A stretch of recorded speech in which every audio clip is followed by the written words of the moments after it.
LT Uttarakhand के इस pedagogy lecture series में आज हम लोग अधिगम के सिद्धांत एवं उसका प्रभाव, जिसका फर्स्ट लेक्चर हम लोग कंप्लीट कर चुके हैं, और आज हम एक दूसरा सिद्धांत पढ़ेंगे जो कि है पावलोव का प्राचीन अनुबंधन सिद्धांत। तो चलिए स्टार्ट करते हैं। पावलोव का प्राचीन अनुबंधन सिद्धांत तो क्या है ये, इसके बारे में जानेंगे। देखो, जो स्किनर हैं, ठीक है, स्किनर के जो सक्रिय अनुबंधन सिद्धांत है, अगर हम उसको समझना चाहते हैं तो उससे पहले हम लोगों को पावलोव का एक प्राचीन अनुबंधन सिद्धांत है जिसको समझना बहुत ही ज़्यादा इम्पॉर्टेंट है। तो एक तरह से ये बेस है किसका, स्किनर के जो सक्रिय अनुबंधन सिद्धांत है उसको समझने का। तो क्वेश्चन यहाँ से भी पुट कर हो सकता है, देख लो, स्किनर का कौन सा जो सिद्धांत है वो है सक्रिय अनुबंधन का सिद्धांत, और पावलोव का जो है वो प्राचीन अनुबंधन का सिद्धांत। अगर सबसे पहले बात करें कि प्राचीन अनुबंधन सिद्धांत का प्रतिपादन जो रूसी शरीर शास्त्री थे पावलोव, उन्होंने कब किया था, 1901 में, ठीक है। तो पावलोव की जो रुचि थी वो किस में थी, उनकी रुचि जो थी वो थी कुत्तों में, और इन्होंने क्या देखा, जो कुत्ते थे उसके जो आमाशयिक स्राव होता है, ठीक है, गैस्ट्रिक जो सेक्रेशन है, उस पे इन्होंने अध्ययन किया। अब जो पावलोव थे ने शारीरिक प्रक्रियाओं में प्रतिक्रियाओं, मतलब जो आपकी जो फिजिकल कोई भी क्रियाएं हो रही हैं, ठीक है, उनमें क्या क्या कैसे कैसे रिस्पॉन्स वो दे रहे हैं, ठीक है, उससे संबंधित उत्तेजना का विचार प्रस्तुत किया था इन्होंने। और उसने ये कहा था कि अधिगम जो होता है वो आंतरिक प्रक्रियाओं द्वारा संभव है। मतलब जो लर्निंग है वो जो हमारी आंतरिक प्रक्रियाएं हो रही हैं, ठीक है, मतलब कि जैसे इन्होंने क्योंकि कुत्ते के जो गैस्ट्रिक उसकी बात करी थी इन्होंने, ठीक है, तो यहाँ पे वो बोल रहे हैं कि जो भी अधिगम है, जो लर्निंग है, वो हम आंतरिक प्रक्रियाओं के द्वारा भी कर सकते हैं। पाचन क्रिया पर प्रयोग करते समय जो पावलोव है, उन्होंने क्या देखा कि जो कुत्ते के मुंह में क्या है, लार जो बन रही है वो भोजन देखने के बाद बनती है। मतलब कोई जो कुत्ता है, अगर उसके सामने आप खाना रख दो तो उसके बाद उसकी स्मेल से एक तरह से उसके बाद क्या होगा, उसकी लार बनेगी, पहले नहीं बाद में बनेगी, ठीक है। तो ये जो लार है ये आंतरिक स्राव यानी कि साइकिक सेक्रेशन होता है, और यह आंतरिक स्राव ही प्राचीन अनुबंधन सिद्धांत का आधार है, ठीक है। तो ये जो आंतरिक स्राव हो रहा है, अगर पूछा जाए कि प्राचीन अनुबंधन सिद्धांत का आधार क्या है, तो आंतरिक स्राव। अब देखो, यहाँ पे पावलोव ने क्या कहा कि अनुबंधन वह प्रक्रिया है, ठीक है। तो अनुबंधन एक ऐसी प्रक्रिया है जिसमें एक प्रभावहीन उत्तेजना, ठीक है, कोई मतलब कोई प्रभाव डालने वाली नहीं है, लेकिन वो एक क्या है, प्रभावहीन उत्तेजना है, वस्तु या परिस्थिति कुछ भी हो सकती है वो, ठीक है। तो वो इतनी प्रभावशाली होती है, ठीक, इतनी प्रभावशाली वो हो जाती है कि गुप्त प्रत्युत्तर को प्रकट कर देती है। तो इन्होंने बोला कि जो एक तरह से जो अनुबंधन की प्रक्रिया वो है जो कि कोई अगर प्रभावहीन उत्तेजना भी है, ठीक है, किसी वस्तु या परिस्थिति को देख के, तो इतनी ज़्यादा इफ़ेक्टिव है या इतनी ज़्यादा वो क्या है, प्रभावशाली है कि जो गुप्त प्रत्युत्तर है, ठीक है, उसको वो प्रकट कर देती है। ये बोला था पावलोव ने।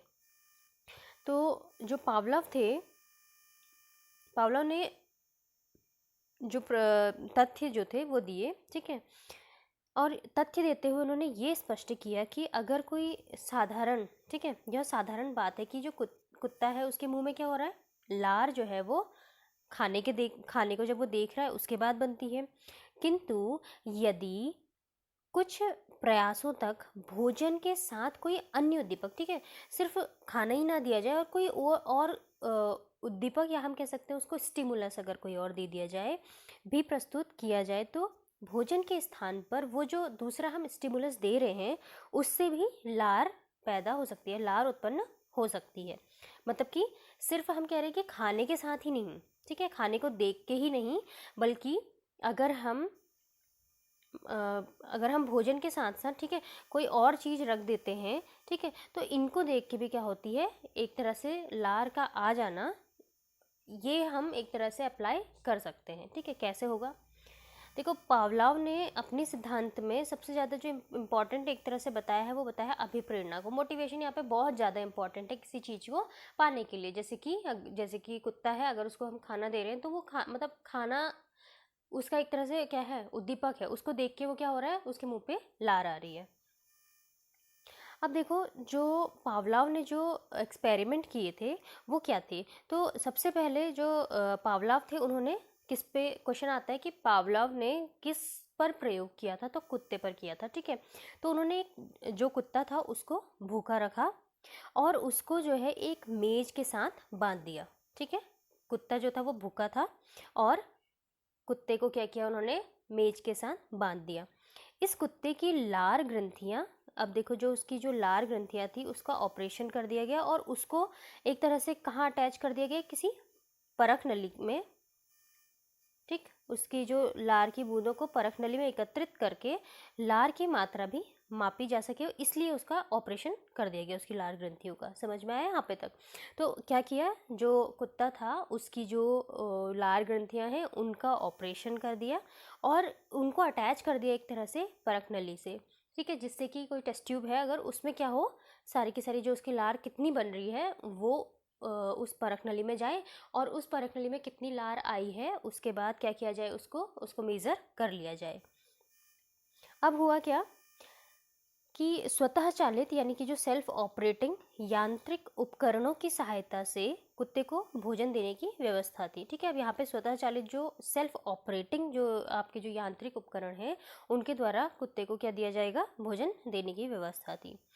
तो प्रयोग का प्रारंभ किस तरीके से उन्होंने किया, देखो सबसे पहले उन्होंने क्या बजाई, उन्होंने बजाई घंटी। घंटी बजने के साथ ही कुत्ते के सामने भोजन को रख दिया जाता है।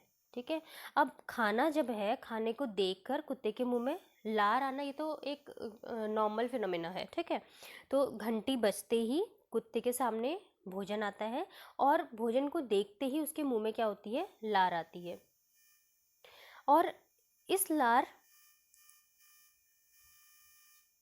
की नली द्वारा कहाँ पे, मतलब वो किसी टेस्ट ट्यूब पे या कोई जो नलिकाएं लगाई गई हैं उसमें उसकी लार एकत्र हो रही है। ठीक है, इस प्रयोग को कई बार बार इसको दोहराया गया और एकत्रित लार जो एकत्र हो जा रही थी उसको क्या किया गया, उसको माप लिया गया। ठीक है, तो इस तरीके से क्या हुआ कि जो अंतिम चरण तक आते आते, ठीक है, मैं भोजन न देकर, अगर आप उसको भोजन नहीं दे रहे, क्योंकि इतनी बार उसको बार बार उस एक्सपेरिमेंट को दोहराया गया और घंटी सुनते ही, ठीक है, जो कुत्ता था उसने क्या किया, रिस्पॉन्स किया। अब यहाँ पे वो कह रहा है कि जब अगर उसको भोजन अगर उसको नहीं भी दिया गया है, ठीक है, भोजन अगर उसको नहीं दिया गया फिर भी सिर्फ घंटी को देखकर, ठीक है, उसके मुंह पे क्या आ जाती है, उसके मुंह पे लार आती है। ठीक, तो ये एक तरह से बार बार दोहराए गए प्रयोग का असर था। ठीक है, कि सिर्फ घंटी बजते ही उसको ऐसा लग रहा था कि खाना आ रहा है, लेकिन अगर उसको भोजन ना भी दिया जाए तो भी क्या हो रहा है, उसके मुंह पे लार आ रही है। तो इस अवस्था में भी कुत्ते के मुंह में लार टपकी जिसकी मात्रा की माप की गई। अब देखो ये जो प्रयोग था, इस प्रयोग में द्वारा यह देखने को मिला कि जो भोजन सामग्री है, ठीक है, जैसे कि मतलब अगर जो खाना है वो एक तरह से क्या है, प्राकृतिक उद्दीपन, या हम इसको कह सकते हैं कि नेचुरल स्टिमुलस है। और ये अगर हम नहीं भी दे रहे हैं, मतलब खाना अगर हम नहीं भी दे रहे हैं तो भी सिर्फ घंटी बजने पर, तो जो आर्टिफिशियल स्टिमुलस है, ठीक है, कृत्रिम उद्दीपन, क्योंकि घंटी बज रही है वहाँ पे कोई नेचुरल तो हो नहीं रहा है, मतलब खाना उसको दे नहीं रहे, लेकिन आर्टिफिशियल स्टिमुलस जो है उसके प्रभाव स्वरूप कुत्ते में लार टपकाने जैसी स्वाभाविक अनुक्रिया, जो नेचुरल रिस्पॉन्स है, वो व्यक्त हो रहा है। देखो दोबारा से समझ लो, जो खाना है वो क्या है, नेचुरल स्टिमुलस है, और जो घंटी बजाने की जो ये प्रक्रिया हो रही है ये क्या है, आर्टिफिशियल स्टिमुलस है। ठीक है, तो इसके प्रभाव स्वरूप कुत्ते में क्या हो रहा है, लार टपक रही है, क्योंकि भोजन उसको नहीं दिया गया है, फिर भी घंटी बजने पे उसे ऐसा लग रहा है कि खाना भी आ रहा है, तो वो उसके मुंह से लार आ रही है। ये एक क्या है, नेचुरल रिस्पॉन्स है। होप सो यहाँ तक आपको समझ में आया हो।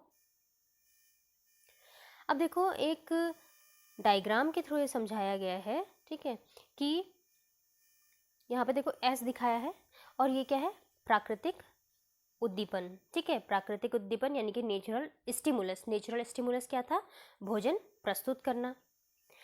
दूसरा है आर, ठीक, इसमें क्या था, जैसे प्राकृतिक उद्दीपन था भोजन, इसको देख के क्या आ रही है, लार पैदा होती है। ठीक है, अब लार का आना ये क्या है, एक स्वाभाविक अनुक्रिया है, नेचुरल रिस्पॉन्स एक तरह से ये। ठीक है, अब उसको क्या दिया गया, कृत्रिम उद्दीपन दिया गया। कृत्रिम आर्टिफिशियल जो स्टिमुलस था वो क्या था, घंटी बजाना।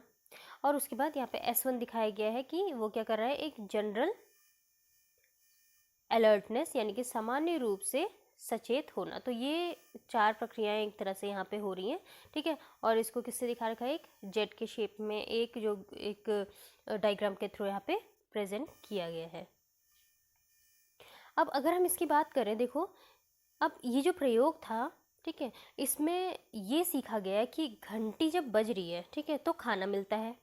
सीखने के इसी प्रभाव के कारण घंटी बजने पर मुंह से क्या आ रही है, लार निकलना प्रारंभ हो जाता है। तो पावलोव जो थे उन्होंने इस प्रकार के सीखने को क्या कहा, अनुबंधन द्वारा सीखना, या हम कह सकते हैं लर्निंग बाय कंडीशनिंग। ठीक है, किसके द्वारा, कंडीशनिंग के द्वारा, एक तरह से कंडीशन बनाई गई है वहाँ पे, क्योंकि तो इसी को क्या कह दिया गया, अनुबंध द्वारा सीखना या लर्निंग बाय कंडीशनिंग कह दिया गया। इस प्रकार के सीखने में किसी प्राकृतिक उद्दीपन, ठीक है, जैसे कि भोजन, पानी, लैंगिक संसर्ग आदि के साथ एक कृत्रिम उद्दीपन, जैसे कि घंटी की ध्वनि थी, ठीक है, कोई रंगीन प्रकाश हो सकता है, तो ये सारी चीज़ें हम यूज़ कर सकते हैं। कुछ समय बाद जब प्राकृतिक उद्दीपन, ठीक है, कुछ समय बाद जब प्राकृतिक उद्दीपन को हटा लिया गया, प्राकृतिक उद्दीपन को हटा दिया गया है, यानी कि जो नेचुरल जो स्टिमुलस था, क्या था वो, भोजन जो था, उसको हटा दिया गया। और क्या किया गया, यह देखा गया कि जो आर्टिफिशियल स्टिमुलस है उससे भी अनुक्रिया, वही अनुक्रिया होती है जो प्राकृतिक उद्दीपन से होती है। मीन्स आपने खाना हटाया, उसके बाद भी घंटी की आवाज़ से जो कुत्ता था उसकी क्या हो रहा है, उसकी लार बन रही थी। तो इस प्रकार अनुक्रिया, इस प्रकार की जो ये अनुक्रिया हो रही है, ठीक है, कृत्रिम उद्दीपन के साथ अनुबंधित यानी कि कंडीशन हो जाती है। मतलब एक तरह से ये उसके साथ अटैच हो गया कि घंटी बजेगी तो खाना आएगा। ठीक है, तो यहाँ पे कंडीशन की बात कर रहे हैं।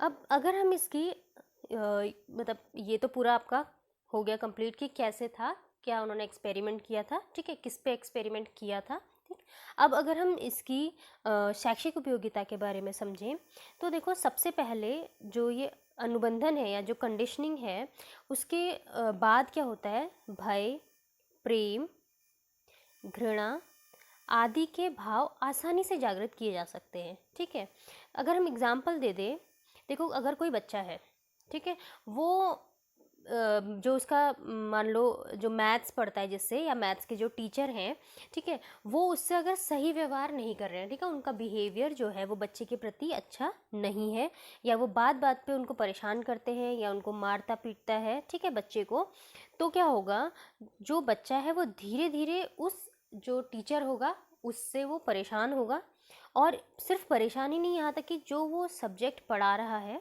उससे भी वो क्या करने लगेगा, घृणा करने लगेगा। ठीक है, तो एक तरह से उसके अंदर क्या आ गई, भय का भाव जागृत हो गया एक तरह से। ठीक है, और वहीं अगर हम किसी दूसरे टीचर की बात करें जो उनसे बहुत सहानुभूतिपूर्ण या अच्छा व्यवहार करता है, और तो बच्चा ऑटोमेटिकली उसका जो स्टडी जो वो पढ़ा रहा है, ठीक है, जिनसे बच्चे पढ़ रहे हैं, उस अध्यापक को एक तरह से प्रभावपूर्ण और अच्छा, मतलब उनके प्रति उनका व्यवहार हो जाएगा। ठीक है, तो ये सिंपल क्या है, मतलब भय की भावना या प्रेम, घृणा, इस टाइप की चीज़ें कंडीशन के थ्रू आती हैं।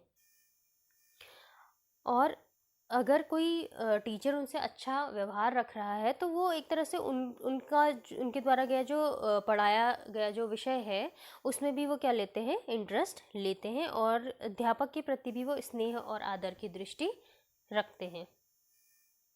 दूसरा एग्जाम्पल है कि अध्ययन और अध्यापन प्रक्रिया में दृश्य श्रव्य जो सामग्री है, ठीक है। उसके प्रयोग द्वारा विभिन्न प्रकार की बातें सिखाने में भी अनुबंधन सिद्धांत को भली भांति प्रयोग या उपयोग में लाया जा सकता है। देखो जो आपकी जो दृश्य श्रव्य सामग्री है, ठीक है, ऑडियो विजुअल जो एड्स होती हैं, उनका प्रयोग करने की बात यहाँ पे की गई है। कैसे? अगर कोई बच्चा है, उसको आप बिल्ली के बारे में पढ़ा रहे हो, तो आप उसको बिल्ली का चित्र दिखा दो, तो बच्चे के माइंड में और अच्छे से एक तरह से वो सेट हो जाएगा। जैसे अभी हमने पावलाव के बारे में पढ़ा, हमने थॉर्नडाइक के बारे में पढ़ा, तो हमारे माइंड में एक तरह से अगर हम चित्र को देख लेते हैं तो वो हमारे माइंड में सेट हो जाता है, ठीक है। तो इस तरीके से ऑडियो विजुअल जो एड्स हैं उनका यूज़ किया जा सकता है। थर्ड पॉइंट है जो उचित आदतें हैं, ठीक है, अच्छी आदतें, रुचि, अभिरुचियों, अभिवृत्तियों, सौंदर्यात्मक भावनाओं आदि के समुचित विकास में अनुबंधन की प्रक्रिया अध्यापकों के लिए बहुत लाभदायक सिद्ध होती है, ठीक है। तो जो अच्छी आदतें एक तरह से इसमें बन रही हैं, ठीक है, उनमें जो इंटरेस्ट है वो जागता है, तो ये सारी जो अलग अलग भावनाएं हैं, ठीक है, इनका विकास कंडीशन के थ्रू जो टीचर है वो अपने बच्चों में कर सकता है, ठीक है। तो ये थी पावलाव का जो अनुबंध से रिलेटेड जो सिद्धांत है, ठीक है। और होप सो कि आपको ये वीडियो पसंद आई हो, और अगर पसंद आई हो तो please like, share and subscribe ज़रूर कीजिए। Thank you.